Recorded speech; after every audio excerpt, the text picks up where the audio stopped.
Bonjour, bienvenue sur le plateau de Bâti-Journal TV.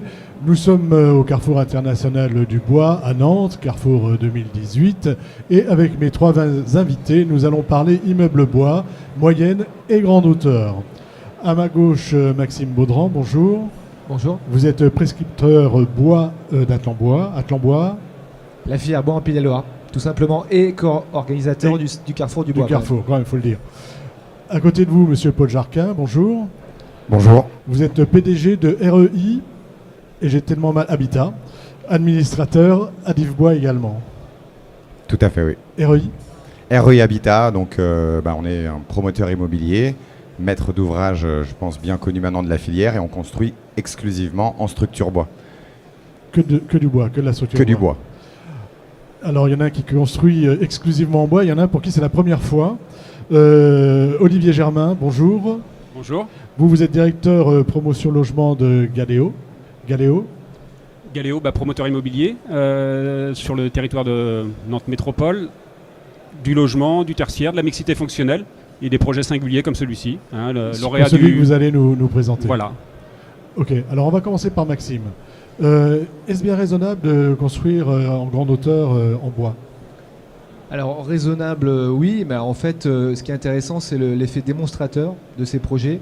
Comme on l'évoquait juste avant dans la préparation, c'est l'effet un peu Tour Eiffel ou l'effet qui peut plus, peut le moins, justement, de ces projets qui peuvent amener une crédibilité au bois pour des projets de cette ampleur, et aussi rassurer aussi les donneurs d'ordre, les politiques, aussi les aménageurs, parce que aussi l'enjeu, c'est aussi de construire les AC de demain, les métropoles de demain, et ces aménageurs, ils ont aussi besoin de retours d'expérience et de promoteurs qui s'engagent aussi sur des projets de cette ambition-là. Voilà, donc là l'idée c'est de faire c'est de montrer que c'est possible et de donner à voir, et si on fait en grande hauteur, c'est plus visible. Oui, alors même si le gros du marché n'est pas sur des bâtiments de 7-10 étages, voire plus, c'est comme je le disais à l'instant, c'est un peu l'effet Tour Eiffel, pardon. On fait un projet démonstrateur, mais derrière, c'est aussi le but de faire des projets reproductibles. Donc, alors peut-être de moindre hauteur, mais montrer que c'est possible.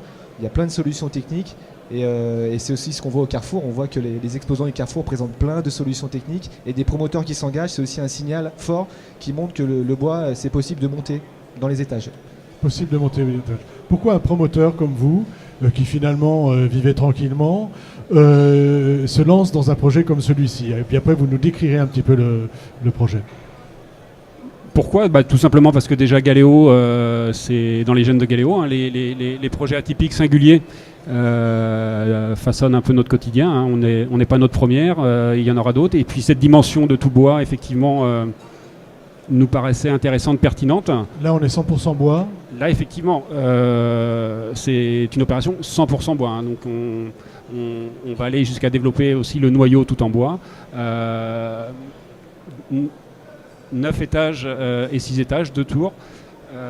Des logements qu'on veut proposer un cadre de vie évolutif, donc des organisations de façade, des positionnements de balcons aléatoires au choix des futurs acquéreurs. C'est-à-dire que moi, en tant qu'acquéreur, je vais pouvoir choisir un petit peu mon espace extérieur aussi. C'est-à-dire que je vais pouvoir bouger le balcon. Quand je vais choisir l'appartement, je vais pouvoir dire, là, le balcon, je voudrais que vous me le mettiez là. Tout à fait. On est sur des logements adaptables, tant sur la façade extérieure, sur les balcons, et à l'intérieur également, on a des principes d'évolutivité, d'adaptabilité, qui permettront à chaque acquéreur de pouvoir organiser à sa convenance le logement, et tout ça aussi grâce à l'usage du bois et la modularité qu'on va pouvoir... Voilà, c'est ce que j'allais vous demander. Est-ce que le bois vous facilite ça, ou est-ce que finalement vous auriez pu le faire autrement ? Le bois nous le facilite forcément, puisqu'on va réussir à travailler un principe de logement avec des bandes servantes sur les pièces humides, donc cuisine, salle de bain, WC, et un large plateau ouvert sur les façades qui va être dédié à recevoir à la convenance de chaque acquéreur une organisation, salon, séjour, chambre, bureau, l'un, l'autre, les deux, et moduler les tailles des pièces. Voilà, c'est-à-dire que je peux choisir l'extérieur. Je peux aussi choisir mon intérieur, c'est-à-dire soit d'avoir un plateau libre et puis de l'aménager un peu comme je veux, soit d'avoir des cloisons à tel ou tel endroit. Tout à fait. Cloisons qui seront en bois ou qui seront des cloisons Alors on va avoir les deux, et on aura un portefeuille de travaux modificatifs qui seront offerts à chaque acquéreur pour pouvoir retenir telle ou telle gamme. On travaille avec des designers pour pour l'ameublement intérieur, l'ameublement extérieur, puisqu'on a des grands balcons, 15 mètres carrés moyen de balcon. Donc on va proposer des équipements qui vont aussi contribuer à l'harmonie de l'ensemble de l'immeuble. 9 étages, donc on va essayer d'organiser tout ça avec un règlement intérieur, de mobilier en bois, des jardinières, des brises-soleil, des meubles de rangement. Voilà. Donc tout ça sera offert au choix de chaque acquéreur. De chaque acquéreur. Donc là, on a vu un peu le projet. On reviendra après sur ce que ça implique pour vous, promoteurs, dans votre manière de travailler, dans la manière de construire ce bâtiment. Monsieur Jarquin, vous avez un peu plus d'expérience, j'allais dire, et c'est pas la première fois qu'on se voit, et on avait déjà parlé d'immeubles bois grande et petite hauteur. Moi, j'aimerais avoir votre retour d'expérience. Aujourd'hui, ça se passe comment? Est-ce que les choses, finalement, techniquement, sont abouties pour pouvoir répondre à cette demande de grande hauteur, mais surtout de bâtiments de tous les jours, j'allais dire, en moyenne hauteur? Pour le bâtiment de tous les jours, et on va dire que c'est entre 3 niveaux jusqu'à 6-7 niveaux, et on va dire le bâtiment de tous les jours dans les grandes métropoles françaises, que ce soit Paris, ici on est à Nantes, Marseille, Bordeaux. Aujourd'hui, on se rend compte qu'il y a une demande qui est en train de grandir et que tous les maires et tous les territoires, tous les aménageurs se posent la question du biosourcé et sont en train de dire voilà, soit je veux mon opération, soit je mets en place une vraie stratégie. Nous, ce qu'on peut vous dire sur les bâtiments qui ont été livrés, les habitants qui vivent dans nos logements, on doit avoir aujourd'hui, je ne sais pas, 750 personnes qui vivent dans des logements bois REI. Et aujourd'hui, les retours sont toujours très positifs. Sur la question du bois, il y a eu d'ailleurs de nombreux articles, parce que quand on dit ça, souvent les journalistes derrière vont vérifier. Beaucoup, le bois. Mais les gens nous disent il y a une notion de confort, il y a une notion de qualité de l'habitat. Et la plupart du temps, on a même des ambassadeurs, des gens qui nous disent voilà, moi je ne revivrai pas dans un logement construit de façon traditionnelle. Et la meilleure image, et d'ailleurs ça revient, c'est que les gens disent on a l'impression de se sentir et d'avoir le confort d'un chalet en montagne, sauf qu'on est dans un immeuble collectif en plein cœur de ville. Ça veut dire que c'est important quand on construit des immeubles en bois, que le bois se voit, que ce soit à l'intérieur ou à l'extérieur. Moi j'ai l'impression, avec ce que je vois un petit peu en ce moment, qu'on montre beaucoup le bois à l'intérieur, un peu moins à l'extérieur. C'est vrai que dans les retours d'expérience qu'on a eus, c'est exactement ça, nos premiers immeubles. Nous, on a travaillé principalement avec de la charpente et de l'ossature bois. Donc derrière, on venait doubler avec, que ce soit du BA13 ou d'autres types de doublage. Et derrière, on avait de la peinture. Donc on gardait quand même des menuiseries extérieures bois. Mais les gens nous disaient, c'est vrai qu'on est content d'avoir, on le ressent, mais on ne le voit pas. Et dans nos dernières opérations, on travaille aussi de plus en plus avec des designers et on demande aux architectes de réfléchir à ce que la structure puisse aussi mettre du bois apparent. Et là, les gens, que ce soit au niveau des plafonds, que ce soit au niveau des planchers, et là, les retours, c'est vrai, sont encore plus positifs. Et il y a même, j'ai eu la chance, dans le cadre d'Adiv Bois et de mes actions dans la filière, d'aller au Japon, où on avait été reçu par un professeur d'université à la Keio Université, qui avait étudié cette notion justement, mais de façon scientifique, du confort d'usage, de la qualité. De la qualité d'usage dans un logement bois. La biophilie. Voilà, exactement. Et sur les questions de biophilie, il disait, à partir du moment où on va avoir jusqu'à 50%, c'était un peu le 50-55%, ils étaient très précis, de bois à l'intérieur du logement, ça peut être le plafond, ça peut même être des parquets, et bien c'est là qu'on va avoir l'optimalité et c'était sur les questions de on dort mieux, on a une gestion du stress. Il y avait même la question de la qualité de l'air. Donc aujourd'hui, on va jusqu'à la question de santé publique au Japon sur la question du vivre bois. Retour d'expérience technique cette fois-ci. Nous, le retour ça marche bien. Je pense à l'acoustique, je pense au feu, à toutes les questions qu'on entend encore aujourd'hui se poser malgré les immeubles démonstrateurs qui existent. C'est vrai que nous, moi je me souviens, je crois qu'il y a 2 ans où c'était au Forum Bois Construction, il y a 2 ou 3 ans. J'avais demandé c'était la même question, ou alors au niveau de la technique, comment ça se passe, j'avais demandé à mon directeur opérationnel, on devait avoir 5 ou 6 immeubles dans l'étude. Il me dit, moi j'ai rien à te dire, nous, les bureaux de contrôle, ceux avec qui on travaille, on en a déjà fait 2-3, donc ils connaissent parfaitement notre système constructif. Nos ingénieurs structure, c'est la même chose, on reproduit des choses qu'on connaît. Donc nous, on en arrive quasiment au stade aujourd'hui où on est comme dans les filières traditionnelles, jusqu'à 7 niveaux, il n'y a plus de questions à se poser. Si on veut s'inventer des problèmes, on peut toujours, on sait faire ça bien en France. Mais nous, en tout cas, le témoignage qu'on peut avoir, et je pense qu'il est important, sur le cœur du marché qui représente 90% des bâtiments jusqu'à R+7, il n'y a plus aucun sujet technique. Quand on est à 50 mètres, ce qu'on est en train de nous, on a 2 immeubles de 50 mètres en ce moment à l'étude, on veut absolument avoir les cages d'escalier et le noyau central en bois. Bon, bah là, effectivement, on va avec nos bureaux de contrôle à l'opération Strasbourg, là, qui est en cours en ce moment, parce qu'ils l'ont fait. Donc, mais on sait déjà que d'un point de vue technologique, d'un point de vue technique, on sait faire. Maintenant, c'est réglementairement, les bureaux de contrôle, ça prend un petit peu de temps. Ça prend un peu plus de temps, mais on y arrivera sans aucun problème. On sait monter à 80 étages en CLT aujourd'hui, avec du 100% bois d'un point de vue technique. Au sein d'Adif Bois, les études qui ont été réalisées allaient jusqu'à 80 niveaux. Au Japon, ils ont proposé à Tokyo, je sais plus, c'est combien 300 mètres. Avec le micro 300 mètres. Londres, pareil, 300 mètres. Donc c'est vrai qu'en France, on est parfois plus prudent, plus frileux. Mais aujourd'hui, sur du 50 mètres, il n'y a aucun sujet. Maxime. Après, il y a quand même une chose importante, c'est que alors vous êtes des promoteurs convaincus. Il y a quand même la plupart des promoteurs, quand on leur parle du bois, ils sortent un peu de leur zone de confort. Ils sortent aussi de leur zone de risque, parce qu'un promoteur, son métier, c'est de mesurer le risque d'un projet. Et on va voir avec vous après. Et mesurer le risque sur le bois, il y a des sujets techniques, mais qui sont réglementaires. Et pour aller dans le sens de Paul Jarquin, la sécurité incendie, elle est la même pour tous les matériaux. Il n'y a pas d'exception. Après, c'est vrai que la mise en œuvre de solutions techniques avec du bois, ça demande une très forte technicité. Le projet sur Strasbourg, il a fallu 3 ou 4 ans d'études très poussées pour aboutir au résultat. Donc ça demande plus d'efforts de construire en bois pour le promoteur, pour les équipes de conception et plus d'anticipation. Vous vouliez ajouter quelque chose? Oui, tout à fait. Par rapport à l'acoustique, là tout à l'heure, vous évoquiez le principe de développer de laisser du bois apparent. Donc effectivement, nous on réfléchit à ça. L'acoustique est un point dur. On y travaille. On a effectivement les bureaux d'études acoustiques, on a les bureaux de contrôle qui ont déjà des retours d'expérience. On bénéficie du retour d'expérience des autres, du retour d'expérience de notre équipe de maîtrise d'œuvre, Pascal Gontier et l'agence Saty, qui ont déjà réalisé des opérations en ce sens. Donc voilà. Et nous, le bois apparent, on va y travailler en sous-face dans les logements et aussi dans les parties communes pour apporter une qualité, une dimension complémentaire. Je reviens vers vous tout de suite après sur l'aspect accompagnement du maître d'ouvrage, accompagnement de la maîtrise d'œuvre. Qu'est-ce que vous conseillez? Comment vous vous accompagnez sur ces projets-là? Alors déjà, ce qui est clair, c'est qu'il y a une appétence très forte pour le bois.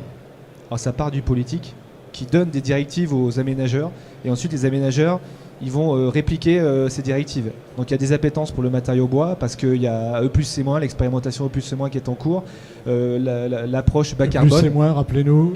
Énergie positive et bas carbone. Positive et bas carbone. Donc il y a cette appétence par la logique de la réglementation qui est en train d'évoluer fortement, où on va passer d'une logique purement énergétique à aussi une logique énergétique et environnementale. Donc ça, on commence à parler de matériaux biosourcés, dont le bois fait partie. Là, il y a aussi un travail de crédibilité quand on parle à un promoteur de paille, de chanvre. Alors déjà, il faut lui passer l'idée du bois. Alors si en plus on accentue sur d'autres matériaux, vous y allez fort, là. on y va fort. Mais déjà, on va y aller par étapes. Et déjà, de parler du bois comme matériau de structure, parce qu'en fait, quand on parle avec des aménageurs, ils n'ont pas conscience qu'une construction bois, c'est pas qu'un bâtiment en béton avec un bardage bois.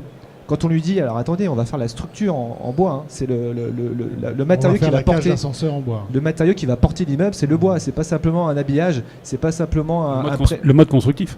Ouais, déjà ça c'est de la sensibilisation, donc ça passe par la sensibilisation, c'est de l'approche pour expliquer c'est quoi, qu'est-ce qu'on entend par construction bois. Il y a plusieurs systèmes constructifs, il y a aussi expliquer comment la filière est structurée. Expliquer aussi la logique de cette filière où on part d'un matériau qui est rond, qui pousse un peu de travers, on aboutit à des poteaux qui doivent être droits, qui doivent ne pas se fissurer, ne pas travailler, qui doivent avoir des résistances mécaniques, surtout pour des bâtiments de cette ampleur qui soient éprouvés. Donc il faut tout expliquer cette logique filière qui est importante et qui donne du sens aussi au recours au bois, parce que quand on leur parle aussi d'économie locale, un matériau qui est renouvelable, alors c'est quoi la logique d'un matériau renouvelable? Aussi il faut le renouveler, la question du carbone, la captation de CO2, l'énergie grise, l'économie circulaire, il y a plein de mots-clés un peu comme ça. Il y a beaucoup de sujets. Il y a beaucoup de sujets. Parce qu'en fait, les autres filières ne nous attendent pas. Quand on cite le béton, par exemple, ils ont beaucoup travaillé sur ces sujets avec beaucoup de moyens. La filière bois aussi a des moyens aujourd'hui pour financer des études. Adif Bois aussi est un exemple intéressant, mais il ne faut pas se reposer sur nos lauriers parce que on a l'impression d'arriver en terre conquise parce qu'on a effectivement un matériau, on a un matériau, une bonne image. Voilà, mais il faut surtout pas se reposer. Il a plus une bonne image, il a tout ce qu'il faut pour s'imposer comme le matériau du XXIe siècle. Maintenant, on arrive en France, on est quand même le pays du béton, il faut le dire, on a des grands groupes historique. Une belle expérience, des grands groupes historiques et une belle expérience du béton. Avec une belle expérience du béton, mais aujourd'hui, quand on dit béton, si on compare un immeuble en bois à un immeuble béton, qu'est-ce qu'il y a derrière le béton? Il y a le sable. Aujourd'hui, le sable, il vient d'où? On commence à aller chercher le sable dans le Sahara et puis vous vous rendez compte que c'est des enfants qui portent les sacs et que, en tout cas, il y a des retours. Il y a Alors, des je suis pas mauvais journaliste, retours, mais mais ils travaillent sur voilà. le sujet, en Et tout que- cas pour l'éviter. Oui. Et que quand même, le plus gros émetteur de carbone, de CO2 au monde, c'est la filière béton. Ça représente plus de 5% des émissions de carbone. Le bois. Non, mais c'est important quand même de. C'est important dans. Oui, bien sûr, j'ai pas dit que c'était pas important. On rentre dans un changement de culture et on construit. L'État, s'il veut passer à 20% de bois dans la construction, dans le logement collectif, on est à 3%. Donc, à l'échelle 2030, c'est un marché qui doit faire x7. Bon, pourquoi on vise ça? C'est pas pour favoriser une filière ou une autre. C'est qu'il y a la crise écologique, il y a la problématique de l'empreinte carbone. Et aujourd'hui, le seul matériau 100% renouvelable, c'est le bois. C'est le bois. Bon. On va aller voir le promoteur qui se lance justement sur une expérience comme celle-ci. Et moi, je voulais savoir ce que ça change pour vous aujourd'hui par rapport aux opérations que vous avez fait auparavant. Et est-ce qu'il y a des changements d'approche technique, d'approche même de vente peut-être, tout simplement? Est-ce qu'on vend différemment un appartement, un immeuble en bois? Mais déjà sur l'approche technique, comment ça se passe? En quoi ça change? Déjà, c'est l'ambition du projet, tout simplement. On parle bien d'un immeuble 100% bois, grande hauteur. On ajoute des dimensions de ventilation naturelle sur le projet, toute l'adaptabilité des logements intérieurs et extérieurs, l'évolutivité, le mode participatif avec le client, client acquéreur, avec qui on va effectivement avoir une communication, un message précis. Pour développer cette opération, techniquement, effectivement, il faut aussi savoir s'entourer des bureaux d'études, de l'ingénierie, et ça passe par énormément de Est-ce que pour travail. vous, ça demande plus d'échanges que sur une opération? Bon, c'est votre première opération. Après, peut-être, si on se revoit dans 5-6 ans et que vous avez fait d'autres opérations, vous n'aurez peut-être plus cette manière de faire. Mais qu'est-ce que ça change dans votre manière de faire? Par exemple, des relations que vous avez avec les bureaux d'études? On va dire que les méthodes de travail maître d'ouvrage, maître d'œuvre ne changent pas forcément. C'est un projet différent qu'on aborde de manière différente sur l'aspect conceptuel. Je vous disais l'ingénierie, la structure, l'acoustique. Donc il faut associer toutes ces interfaces. Les réglementations ne sont pas les mêmes chez nous qu'à l'étranger. Donc on a plus de barrières chez nous. Donc c'est ça qu'on essaie de lever. On travaille avec Atlan-Bois, on travaille avec le CSTB qui nous accompagne. On travaille avec l'école du bois à Nantes pour avoir un maximum de retours d'expérience. C'est notre première. Quand bien même nos architectes ont déjà un retour d'expérience. Donc on avance. Un très beau bâtiment sur le campus de Nanterre. Voilà. Tout à fait. Qui a aussi la ventilation Pascal naturelle. Gontier, je tiens à te rassurer, je pense qu'en France, en termes d'expérience et de savoir-faire, ça fait vraiment partie de nos plus grands architectes. Donc tu peux y aller avec confiance et certitude. En pleine confiance et avec l'agence Saty, pareil, ils travaillent de concert et effectivement fiers d'être dans ce projet, fiers d'être lauréats, fiers de les accompagner et puis de contribuer au développement de la filière bois. Je disais à Galéo, Nantes Métropole, des projets singuliers, mais c'est aussi au-delà du territoire sur des projets similaires avec de la mixité fonctionnelle et capitaliser sur ces retours d'expérience. La cage 100% bois, on pourra partager, il n'y a pas de problème sur le retour d'expérience. On arrive un petit peu au terme de notre échange. Ce que je voudrais savoir maintenant, c'est est-ce qu'il y a encore des choses à lever? Vous avez l'impression de donner une grande facilité comme ça quand on vous entend parler. Mais est-ce qu'il y a encore des choses à lever, que ce soit dans l'imaginaire de la société, sur l'incendie, parce que depuis qu'on s'était vu, il y a eu la tour Greenfield à Londres. Donc je voudrais savoir s'il y a encore des choses à lever ou finalement, maintenant ça y est, c'est bon, quoi. Il n'y a plus qu'à faire. Alors nous, effectivement, c'est devenu facile, ou en tout cas faire des immeubles 50 jusqu'à une centaine de logements en dessous de 50 mètres, c'est plus un sujet. Convaincre les clients, c'est plus un sujet, au contraire. Nous, par contre, notre nouveau grand combat, si je puis dire, dans les 5 années à venir, ou en tout cas les objectifs qu'on s'est fixés, c'est la traçabilité. C'est qu'aujourd'hui, nous, on pense que le rôle du maître d'ouvrage n'est pas simplement de construire en bois, mais d'accompagner la structuration de la filière. Sur le projet WoodUp, donc celui sur lequel on a été lauréat, nous on a été chercher Pifto Bois, Mètre Cube, et on a demandé, voilà, nous on veut s'assurer que sur cette opération-là, ça sera une entreprise, un sieur local, ou en tout cas à l'échelle du projet le plus proche possible, et on avait identifié les scieries Pifto, et des charpentiers français. De telle sorte à ce que... Est-ce que vous allez jusqu'à demander une certification sur le bois? Alors, nous, on est dans une logique chez REI. Les labels, la certification, moi, j'y crois pas trop. Ce que je crois, c'est que si M. Pifto me dit ça vient de cette forêt, c'est extrêmement simple à structurer. C'est une forêt, un sieur, un constructeur, un maître d'ouvrage. On n'a pas besoin de grands labels. On a juste besoin de... Nous, on est en train de mettre des partenaires stratégiques en place qui seront à double échelle, avec un constructeur, avec un sieur, pour que dans le futur, on puisse même communiquer à nos acquéreurs. Voilà, votre bois, non seulement c'est du bois français, mais c'est du bois qui vient d'ici. Et ça va permettre de créer, si ce n'est pas des centaines de milliers d'emplois, mais en tout cas de vraiment inverser aussi la balance commerciale. D'inverser la vapeur et d'avoir une chaîne complète qui se développe sur le territoire. Un dernier chiffre.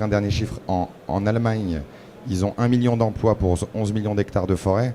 En France, on a 17 millions d'hectares de forêt, donc 50% plus. On a 430 000 emplois. Si on fait une règle de 3, ça ferait 1,5 million d'emplois. Ça fait 1 million d'emplois à créer, juste en travaillant ensemble. Il y a de la marge. Une petite conclusion. Oui, là, c'était pour évoquer aller en complément du sujet. On est sur des opérations qu'on veut reproductibles, l'industrialisation, la logistique, les circuits courts, et c'est ce qu'évoquait aussi Maxime tout à l'heure. Donc nous également, on travaille avec Pifto, avec des entreprises pour optimiser toute la partie ingénierie et puis valorisation de la filière. Ok. Quand est-ce que ce bâtiment va sortir de terre ? Le permis de construire devrait être déposé juste après l'été. D'un démarrage travaux sur le premier semestre 2019 et une livraison, puisqu'on est sur des durées de chantier plus courtes. On n'a pas parlé des chantiers propres. Donc sur le deuxième semestre 2020, au plus tard. Maxime Baudran, vous avez le mot de la fin. Moi, je dirais simplement, avec ce sujet des immeubles bois, en fait, le bois, il sort un peu de sa forêt, entre guillemets, et de sa filière. C'est vrai qu'on s'ouvre aux autres, on s'ouvre aussi aux autres matériaux.